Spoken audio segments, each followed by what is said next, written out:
Let's take a look at some of the highlights of the National Assembly during the week. 18 bills have passed third reading at the House of Representatives.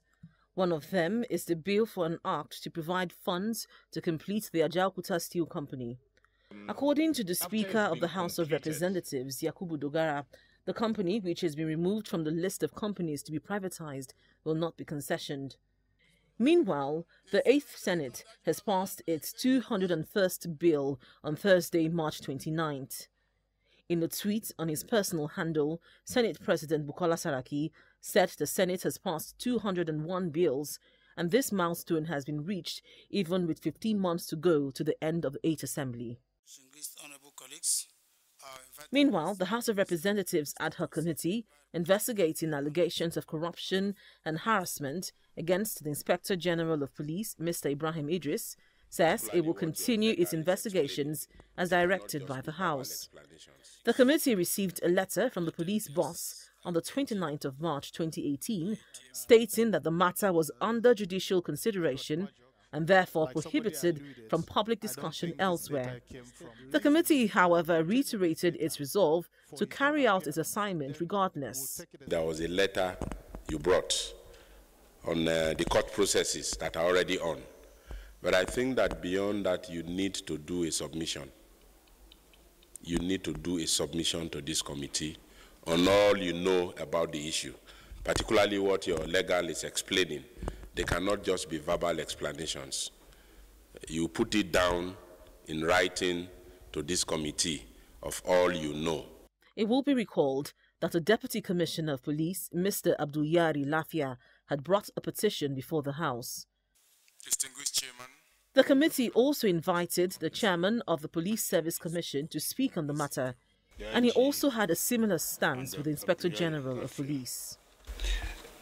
We looked at the matter which borders on threat to life and the issue of corruption, and found out the Police Service Commission is not involved in any way. The matter that involves the Police Service Commission is already before the court of competent jurisdiction, and they have the court order restraining us from taking any further action on the matter. A bill to repeal and reenact the Fiscal Responsibility Act 2007 to enhance the powers of the Commission and to provide penalties for violation of the provisions of the Act has scaled second reading at the House of Representatives.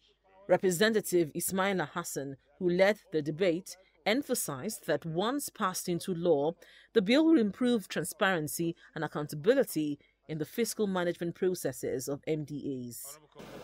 The amendment also provides for fixed and realistic budget calendar, public participation in the budget process, public access to budget information during the budget preparation process, and rules the policy planning budget linkages.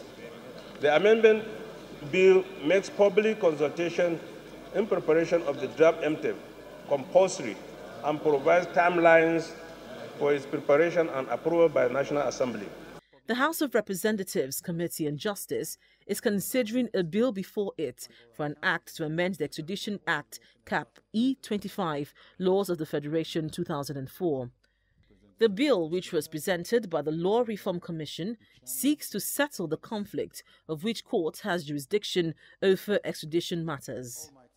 The issue of jurisdiction over extradition matters has to be repositioned also to conform with the courts of record.